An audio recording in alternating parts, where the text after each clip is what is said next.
You should be good then, yeah. Can you hear me right now? Okay. And now I'm going to stop talking and you should hear it on YouTube.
I'm going to call the Monday, June 17th, 2024 Pembroke Public School Committee meeting to order.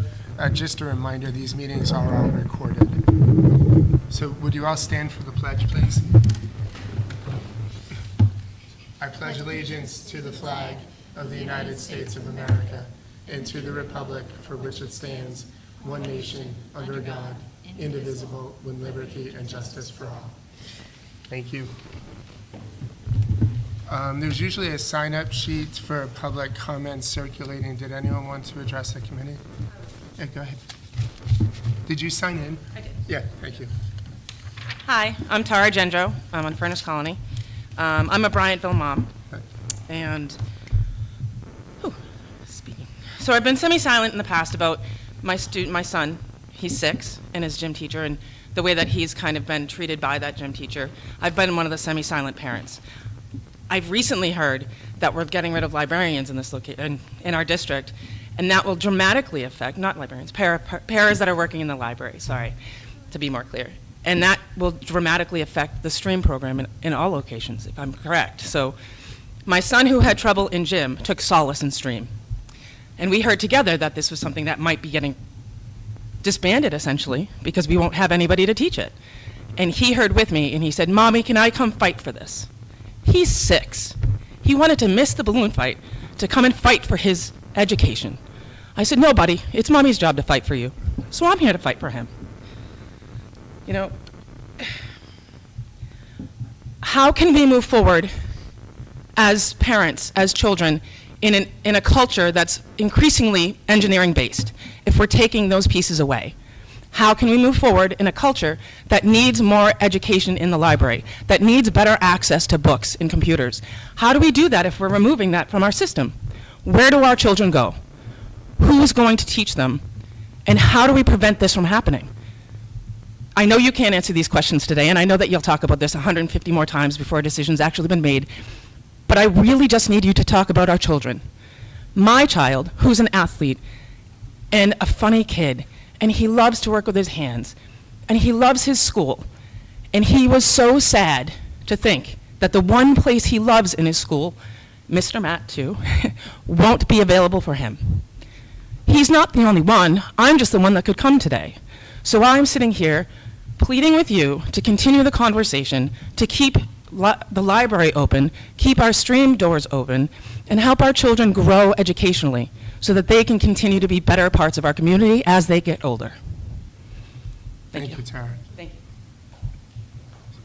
Anybody else want to address the committee? So, Sarah, I do want to tell you that Mr. Matt is staying, whether it's in a library capacity or in a different capacity. When it all please stay till Mr. Matt is staying at Bryantville, so please let your son know he'll at least be there. So.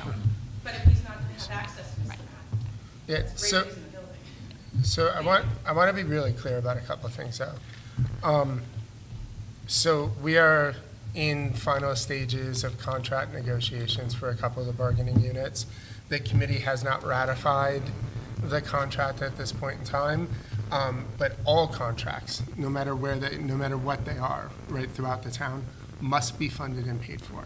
And it is our job to keep every open available access to kids, as you're talking about right now, Tara, but also we have a fiduciary responsibility to both the town and the taxpayer, and we have to be able to fund the contracts that we determine we're going to ratify or not, right? If a contract is not ratified by the committee, then it is sent back to the bargaining unit to continue bargaining, which would be very difficult to continue to do also. It's something that this committee will discuss. We'll discuss it in executive session like we do all contract negotiations, and then we will ratify in a public session, and that will be on the agenda. So you'll know when that is going to happen, but we are not at the stage where we would ratify the contract as of this point.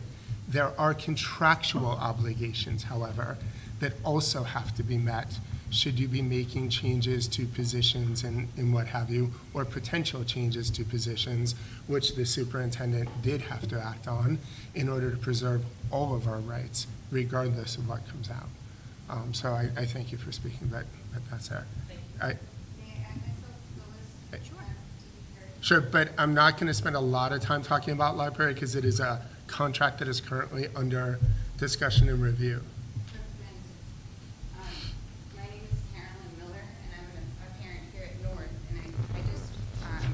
Just, Caroline, come up to the microphone To so the that microphone, it picks yes, it up yeah. for people at home, that's all. Thank you. I would just like to address the school committee and the superintendent about the communication of decisions that are made by the school committee and by the superintendent, and a wish on behalf of myself, and I know a lot of other parents, that communication could be handled slightly differently.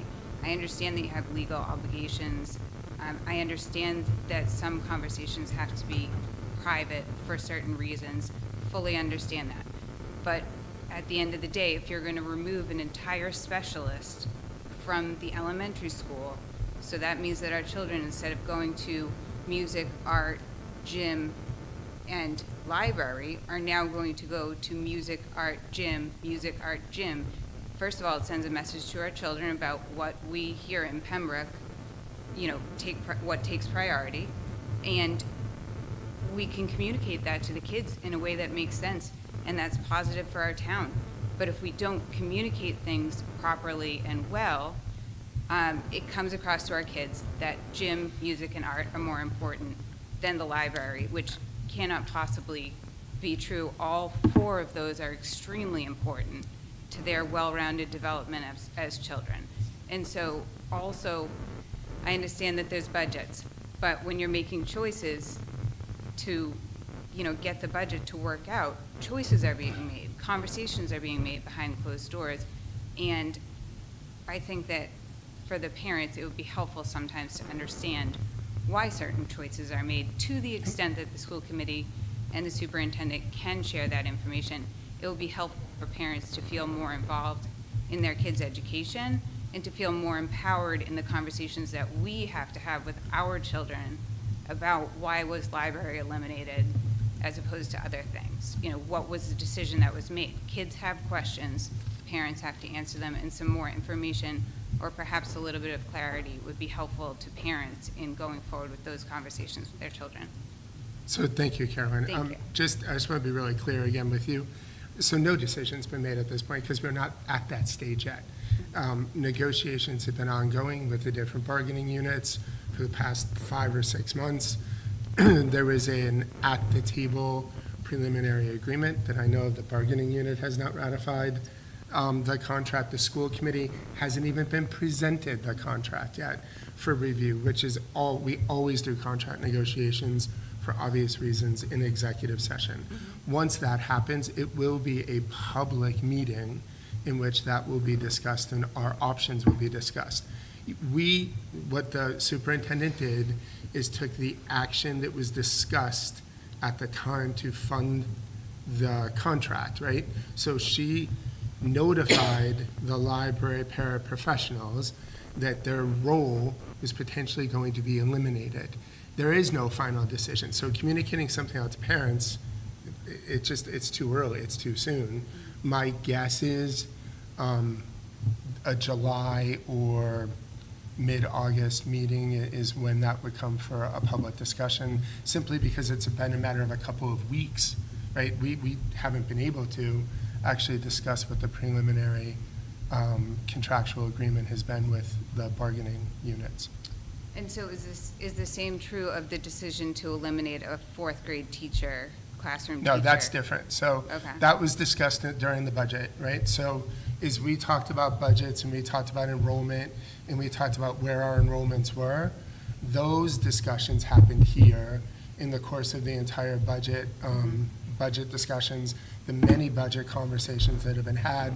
We had 2 different public sessions where we talked about enrollment, what enrollment looked like, whether or not there's a possibility that we would make an enrollment-driven deduction or reduction in staffing. So that is different. That is a final decision. And I It was have done. watched all of your meetings, Yep. and that was not clear to me as a parent of a 4th grader here at North, that Okay. his class would increase by 6 children. Yep. So perhaps, the communication of those decisions, instead of saying, a budget derivative of something and something, what the parents don't understand from that, or at least this parent Yep. didn't understand from watching those Yep. and listening to all of that discussion, was that you were eliminating a classroom teacher from my kid's class and that he would have 6 extra students in his class.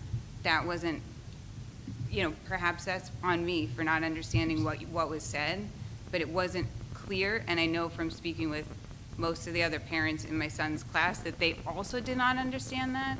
So perhaps when those type of major decisions Sure. impacting our children in the future, there could be a bit more clarity on it. So whether people like it or not, it's information that everyone should have and shouldn't be hearing from another mom at baseball. So, be honest. by the way, I agree. It's good feedback, right? I think we worked very hard over the years to make sure that the budget process is highly transparent, right? That we get it out there, but your point's taken, and, you know, we'll make a note for future cycles to make that clear. But thank you. Thank you. Thank you for your time. Yeah, sure. Thank you. Anyone else? So I do want to address public comment a little bit, right? Because it is important, and we just saw it play out, right? It is really important. I think it's important for you to have been heard. It was important for this other mom to be heard. We believe around this table, and I think I can speak on behalf of the committee, that this piece of our meeting is highly important. I believe, however, as the chair of this committee, that it can also be disruptive at times, and sometimes purposely disruptive, right? So we will always have public comment. I will always review, and generally speaking, and I should have done it tonight, review ahead of time who wants to speak on what. So long as the topic is pertinent to Pembroke in our classroom, for the most part, you will be given the chance to speak and sort of air your grievance. This is, however, a business meeting that happens in public. It is not a public meeting. So if it's the same topic that wants to be brought forward again and again and again, I may not recognize that individual or those individuals because we've heard it, right? I mean, if we've spent a couple of meetings, we've talked about it, not everybody will like or not like the thing that is, or the determination or decisions that has been made, but it is my obligation as the chair of the committee, and it is my right to recognize or not recognize a speaker. I will always use that in a highly judicious way, and so long as it is a topic both pertinent to Pembroke and that we haven't discussed a couple of times, I will always I will do my best to let someone speak. But I will not let the meeting be disrupted by public comment. So I hope you can understand and recognize that. So we clearly have visitors here, and we have some highly esteemed visitors. Would you like to tell us who that is, Superintendent Harvey? Sure. So on our agenda, we have that we are going to acknowledge the Plymouth County Educator Association Award winners. We have 12 of those here in the district, but tonight is a tough night to get here in the sense that it is the last day of school here in Pembroke. So a little bit about Plymouth County Education Association. Since 1960, they've been presenting awards to outstanding educators across the Plymouth County. And they celebrate generally at a spring banquet, which I think happened a few weeks ago. We were fortunate enough to have 12 recipients. The awards range from Rookie of the Year to Lifetime Membership Awards, which recognize 30-plus years of service. Tonight, we have one award winner with us here. So Mrs. Sue Fitzpatrick is here. Sue received the Plymouth County Education Association Honors Award. I think most of you know Sue, but Sue was hired here in Pembroke in September 1988, I think as a first grade teacher. Yes. She started as a first grade teacher. And since then, she has welcomed so many students through her classrooms with a smile always. The last many years, I believe you've been in kindergarten. I think there was a Facebook about, I think is it 20 years you've been teaching kindergarten at Bryanville? 23. So I am super sad to say that Mrs. Fitzpatrick is retiring. A little bit of jealousy in there as well, but she has been in education for more than 30 years. So if that is not deserving of an honor award, I really don't know what would be. So Sue is here. Have an award for you from the school committee.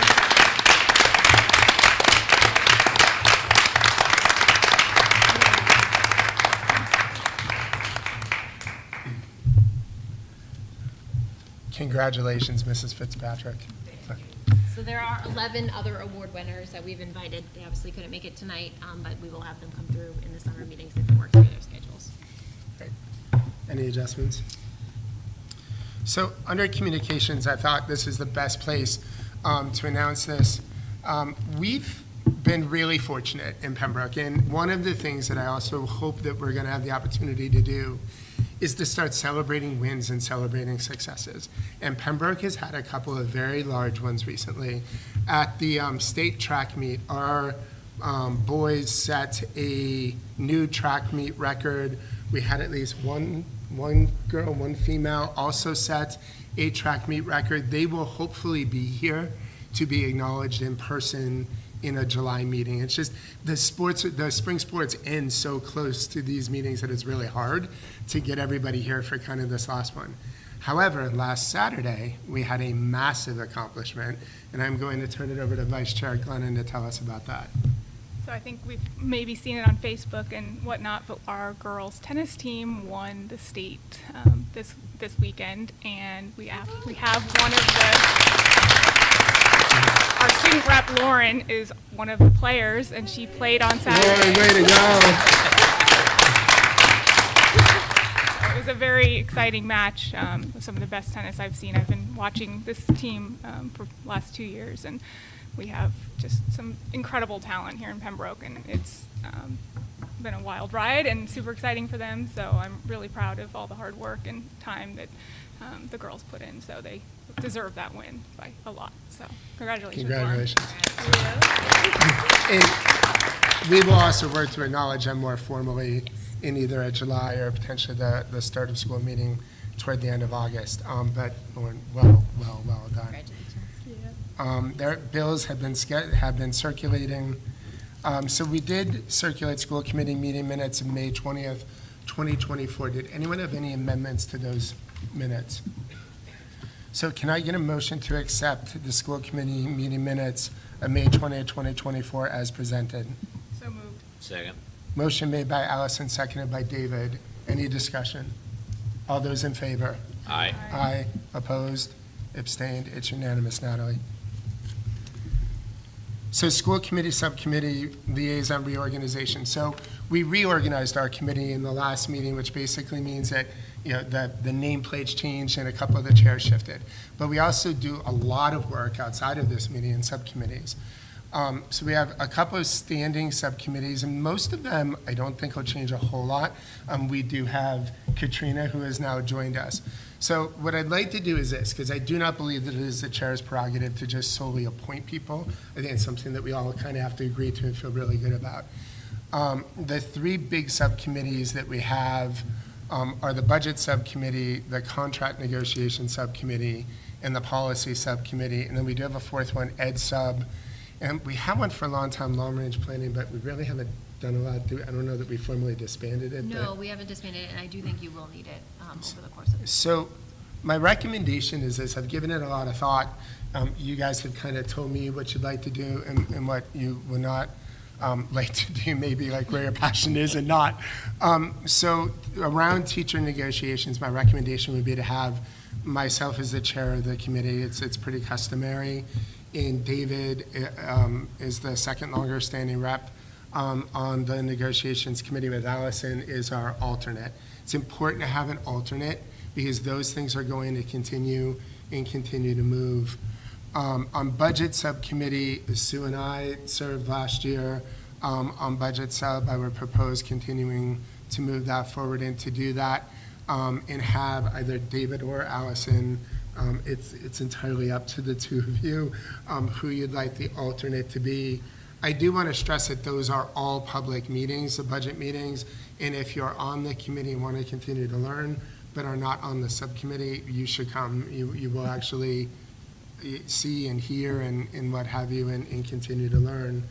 On the policy subcommittee, I think it's a great place for a new member. You learn a tremendous amount.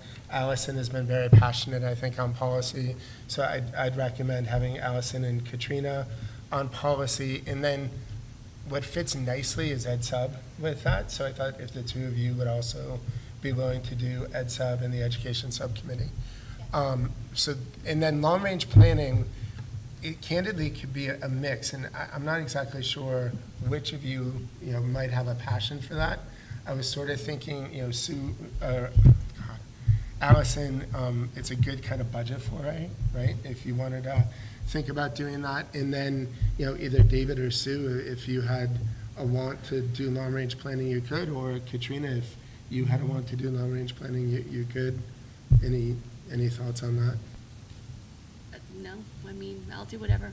I mean, if I'm already going to do ed sub and policy, somebody else can have. Long-range planning, Somebody that's else fine. can do that. So, I mean, maybe, David, maybe you and Sue could do long-range planning. Sure.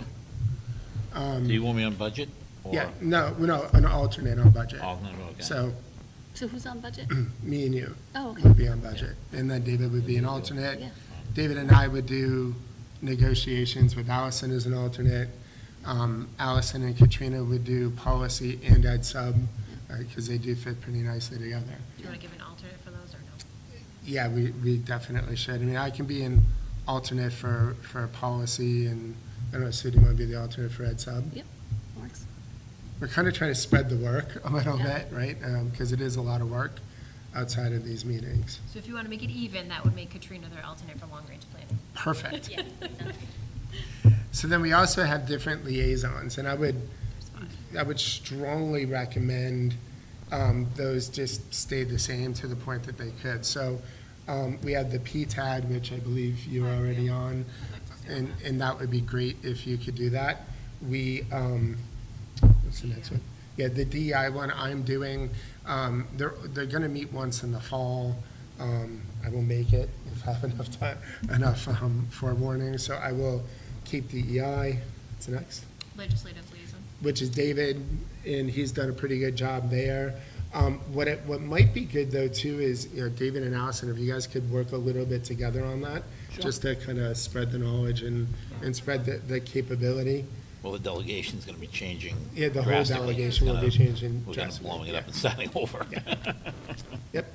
What's next? Master planning, is that still, will that continue? or Nope, it's dissolved. Okay. Yeah, I didn't think so.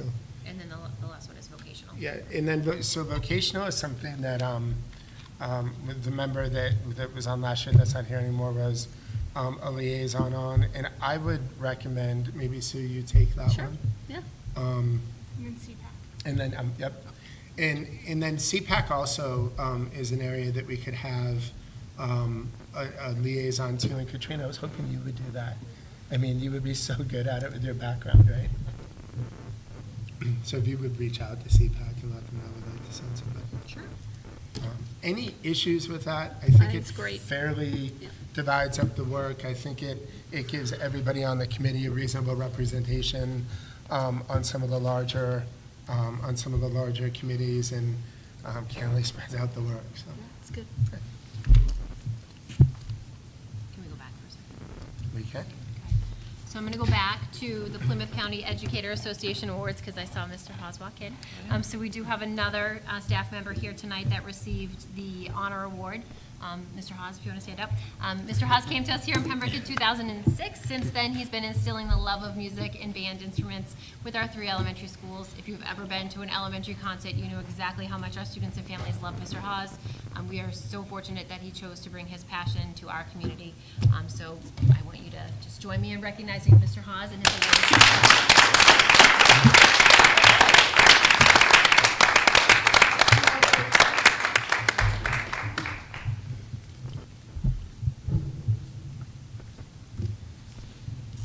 Now I'm going right to you for the superintendent's report. Yep. So there are a couple of things under my report. The first thing under my report is for consideration for first read of the FY25 administrative salary grid.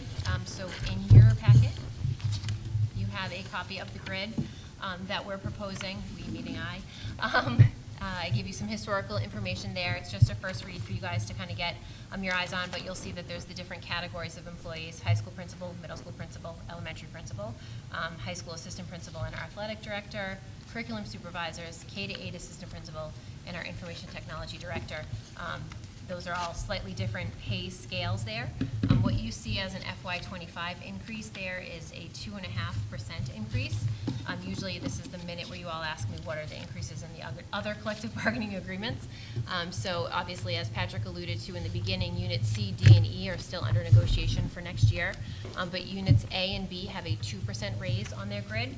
So I just wanted to talk a little bit on where I came up with a 2.5, because generally we kind of stay pretty close to where our units landed. Could you explain what unit A and B and C and Sure. D and Yep. everything So is just for everybody? unit A is our teachers. Within that unit is Unit B, which is our school nurses. So there's, they're kind of together in the same collective bargaining agreement. There's a little bit of delineation of some of the roles associated with being a nurse as opposed to being a teacher, but they're in the same contract. Unit C is our custodians, administrative professionals, and network technicians. Unit D is our paraprofessionals or educational support professionals, and Unit E is our cafeteria workers. So those are the separate groups there. So the 2.5%, I want to talk a little bit about why I'm proposing that as opposed to the 2% that's in Unit A. So you can see on the grid, there's level 1, 2, 3, 4, 5 across the top there. Administrative employees move a level after 3 years in the contract. So if we're hiring you tomorrow as the principal of Pembroke High School, you start on a level. We do not discuss a level change until that contract is renewed for another term. If you look in our collective bargaining agreements, most of the staff in those agreements move a step every year on top of the COLA that is received for the group. I think when we're looking at salary grids for administrators, just like with all of our units, we're looking at what's competitive, what's kind of around us, what people are paying.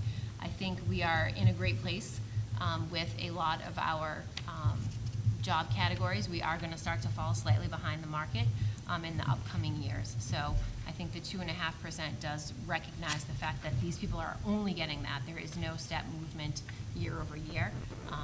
Whereas in Unit A, for example, if you move from step 2 to step 3, it's a 3% raise on top of the 2%. So, many of the bargaining unit members across those 5 units are receiving something in addition to the COLA.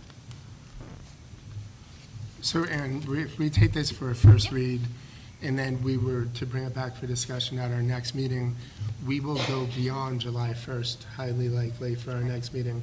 What happens to the salary for these people? So the salary stays the same as it was for their fiscal year '24, and then once something is approved, then it will come back retroactive to July 1. Okay.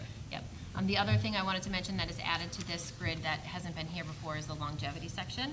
It's pretty similar to what is in all of our collective bargaining agreements, but we are fortunate to have a whole host of administrators that have been here for some time, and I want to recognize their commitment to our district, just like we do with our other bargaining unit members. That's a new expense That's a for new us. expense, yes. How common is that in other districts? It is pretty common. I can give you guys a breakout by community. I can do light and dark like we do for everything else. Well, that's- Yep. So any questions on the salary grid for the superintendent? I think I know the answer to this one, but why is that especially important when we think about having systems at schools, having the same administrator in the building, just for the folks at home? So it's funny, one of the things we hear the most from parents and staff about over time is administrative turnover, right? So the culture of a building, the processes and protocols that we have in place. It's difficult when somebody's switching over every 3 years, if not even more frequently than that. There has been a time, both at Hobbamock and a couple of our other schools, where there's been a new either principal or assistant principal every single year. Yeah. That's really difficult for staff, for students, and for families. I think one of the things that our grid tries to recognize is that we would really like folks that are working here as teachers to want to be administrators here. I'm not going to lie, it's a hard sell to say to a teacher that, you're making, and if you take a look in the salary grid at Unit A, you're making $105,000 as a teacher. Wouldn't you love to make $110 as the assistant principal and work 12 months? And there are some that have a passion for it, and then there are some that need a little bit more convincing. But, I think recognizing that we would love for folks that have dedicated their career to us to work their way through administration as well. Yeah, that's super helpful. Other questions for Erin? Can you just explain,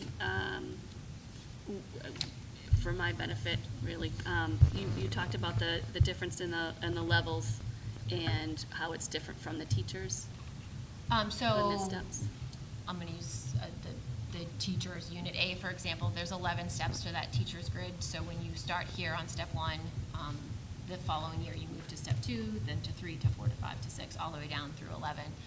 Our administrators don't move every year, they move every 3 years. Oh, it's every 3 years? Yeah, so Okay. you can't move from level 1 to level 2 until you've been here for 3 years. Oh, okay, that makes sense. Okay. And when you go from level 1 to level 2, level 3, there's a percentage increase to your salary, is that correct? Right, so there's a 3% increase from between the levels on the administrative grid that happens every 3 years, and there's a 3% increase in the teacher's grid that happens every year. Yeah, makes How sense. often do we update this? Every year. Every year. Yeah.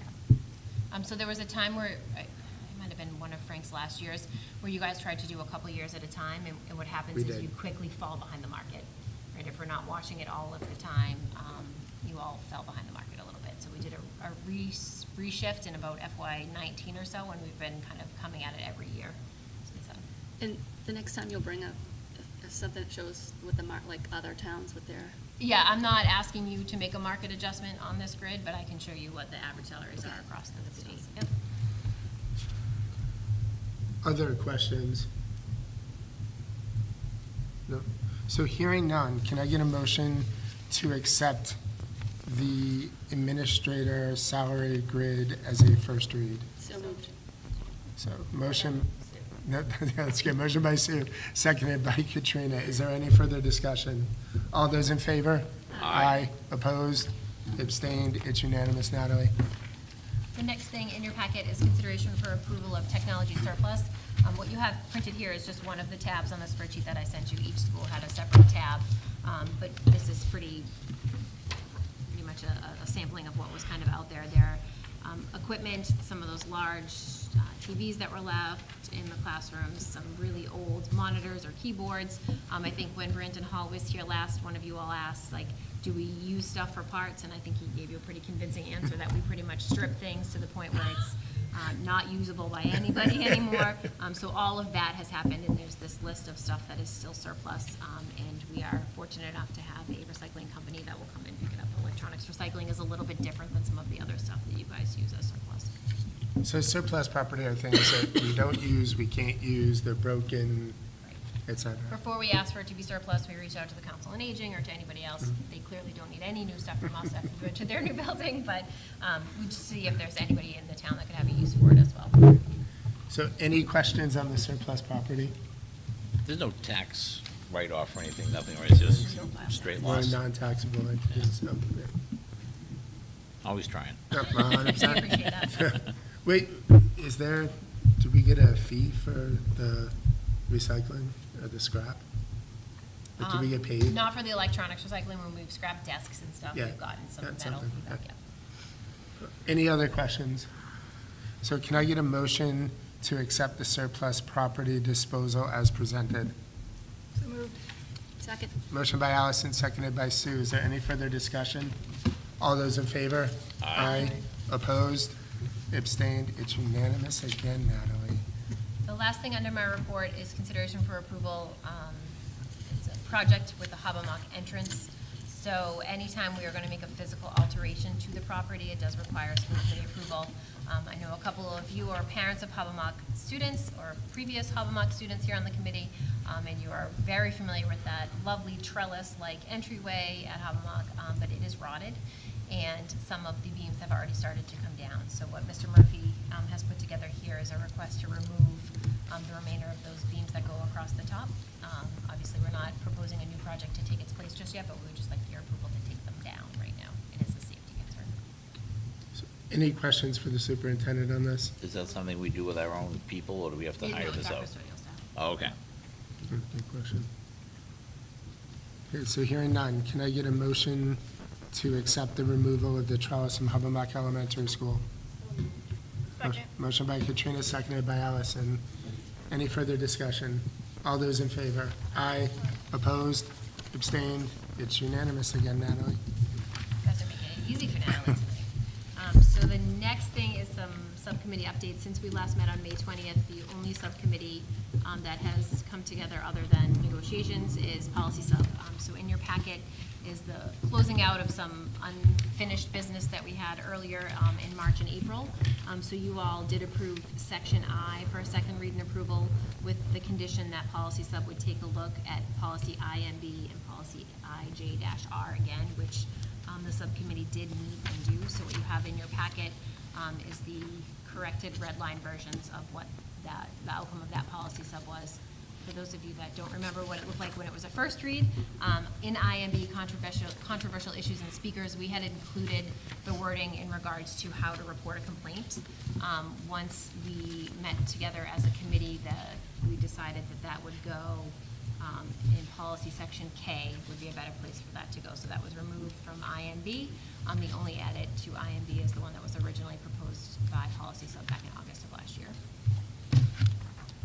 We added the cross-reference of where to find where we place the public complaint, sorry. So this red section is the only thing that And is just being the added in the cross-reference. cross-reference? Yep. Yes. Okay, so any discussion on policy IMB controversial issues in speakers of the language that's been submitted?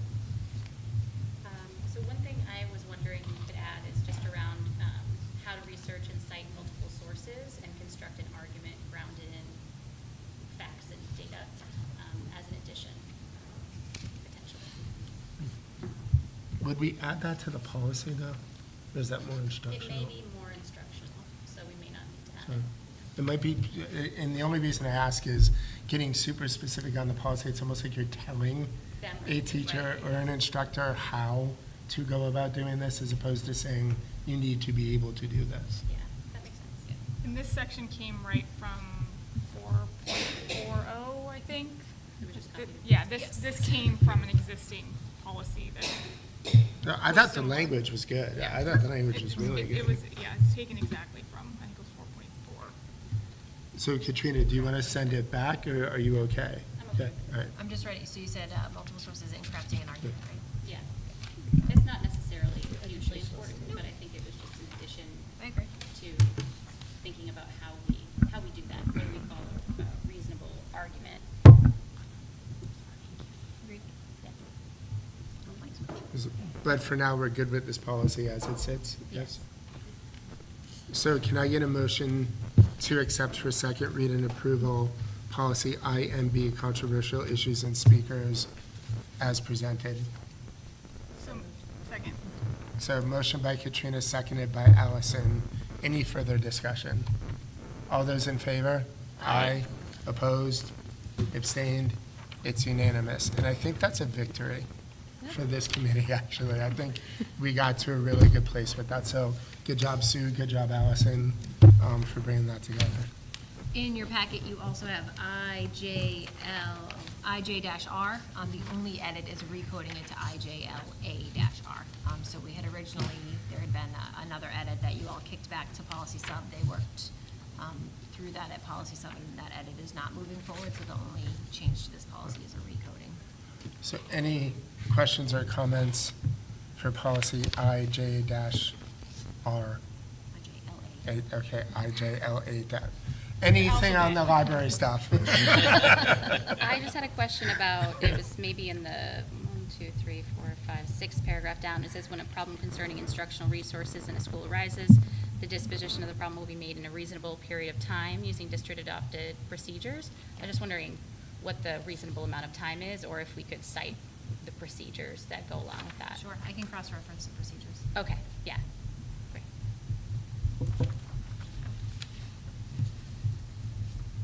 Other comments or thoughts? No, I agree, that's a good add. That's a good catch. I had one other thing, but let Sure. me just look over. No worries. So I guess I'm just wondering about, on the back, number 6, talks about written recommendation and us going through and evaluating the material for its strength, value, and make a written recommendation. I'm just wondering how we can make that as objective as possible, like whether it be a template or something that we use every time. Because Yeah, so there is a form in the policy manual that Goes over parents there. or community members would use to challenge, and I think that would provide a template for Okay. the written response. Sounds good. Okay, thank you. Any other comments or thoughts? So then, since we have added the cross-reference, can I get a motion to accept for second read and approval policy IJLA-R as amended? So moved. Second. Motion by Sue and seconded by Allison. Is there any further discussion? All those in favor? Aye. Opposed? Abstained? It's It's unanimous again, Natalie. In your packet, you have policy section J, students, that came to you as a first read back in March. And while we were kind of sifting through IMB, you kicked all of policy section J back to policy sub because there was some potential of maybe some of the things we were looking to accomplish happening in policy JII and I think JICI. So none of those changes are moved forward within policy subcommittee, other than the cross-reference again that we just discussed for policy IMB is also in JI on how students can make a complaint under their rights and responsibilities. So is there any discussion on policy section J? Okay, so hearing none, can I get a motion to accept and for second read and approval policy J as presented? So moved. Second. So motion by Sue, seconded by Allison. Are there any other discussion or comments? One question I Yeah. have is just about for the request for student records, if we need or if it would be relevant to put in a time frame for when parents can get records when they request them, or if that's kind of listed somewhere else. That's in our handbooks as well, but Maybe we, I don't know, we would do a cross. And that can shift sometimes, so I would leave it in the handbook and not put Okay. it in the policy. Could we say like reference Reference in handbook the for the handbook, timeline yeah, or something? yeah, we definitely can. Okay, cool, thanks.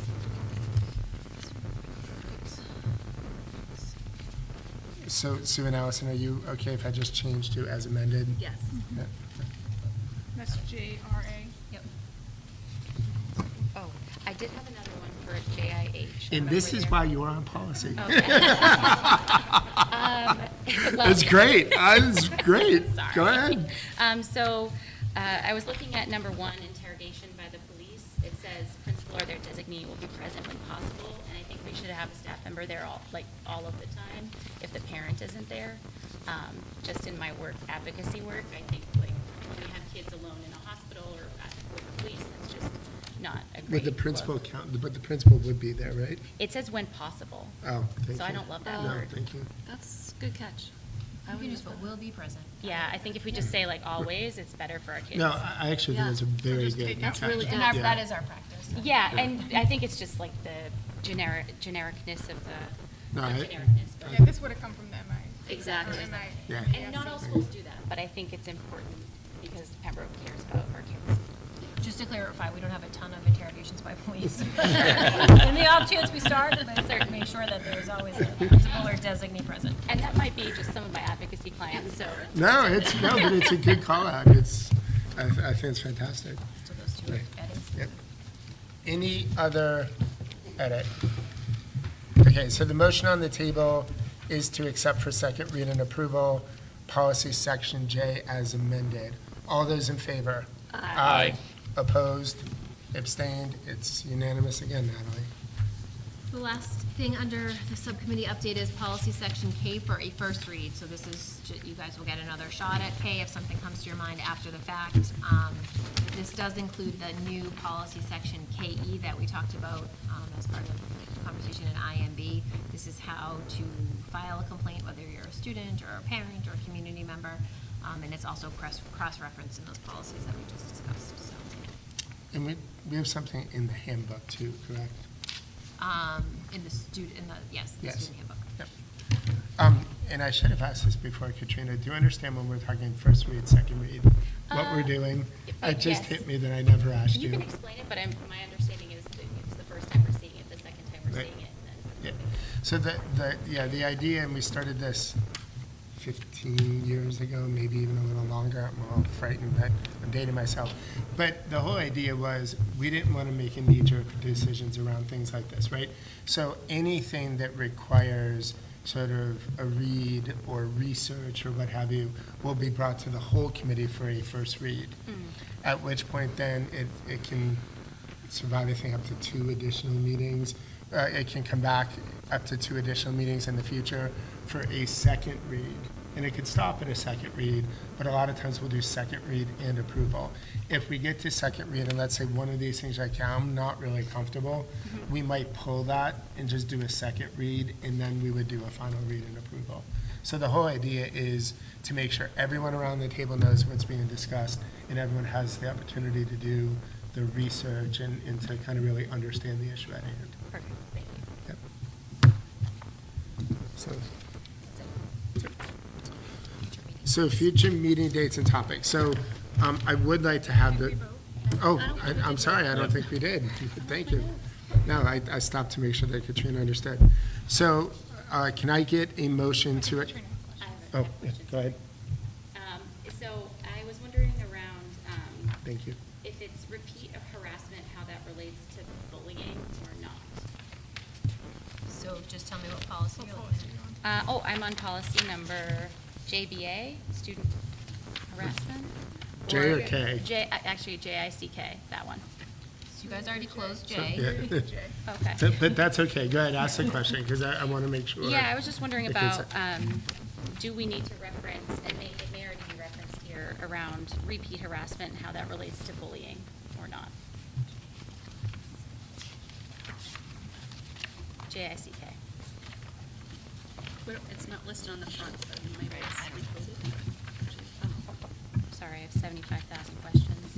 No, that's good. You should have. I'm just not finding it. Yeah. Oh, it's red. It's, it's JBA, student-to-student harassment. Yeah, and I was specifically thinking about disability, so, like, it doesn't have any of the regulations around, like, section 504 or 603 CMR, like the special education regulations. So I just wanted to make sure we were thinking about all of those, but also maybe we weren't talking about that tonight, so I just don't want to talk about it here. Would that be in? It says it up here, but it doesn't necessarily reference it in the legal references. So I can put Oh, back. it does, actually, but it has 26, but not 28 and 49. So I'm gonna make a suggestion, right? When you guys meet for policy subcommittee the first time, since we've just approved this, Yeah. just go through this one more time to make sure that you guys are comfortable. Okay. If you want to bring an amendment specifically to JICK, I wanted to say check so bad, to JICK, we can do that, right? But it's a good call out, right? But if you guys could just discuss Yeah, it sounds in great. policy sub, I think that'd be great. Yeah, it's a minor thing, it's not a huge. Oh, fine. Yeah. Cool, thank you. Okay, so subsection K, let's just start over. Can I get a motion to approve for both second reading and approval? First read, God, it's just too many policies today. For first read, section K of the policy manual, as presented. So moved. Second. So, motion by Katrina, seconded by Allison. This is for a first read only. Any other discussion? All those in favor? Aye. Aye. Opposed? Abstained? It's unanimous, Natalie. Sorry about that, folks. Okay, so future meeting dates and topics, and thank you, Sue. So we are going to try and get the sports teams here, either for the July meeting or maybe the right before we open school meeting in August. Traditionally, we don't meet as frequently over the summer, but our subcommittees do quite a bit of work. Are there other topics that you guys wanted to hear about? I know you have a couple, but that folks on the committee wanted to look at over the summer?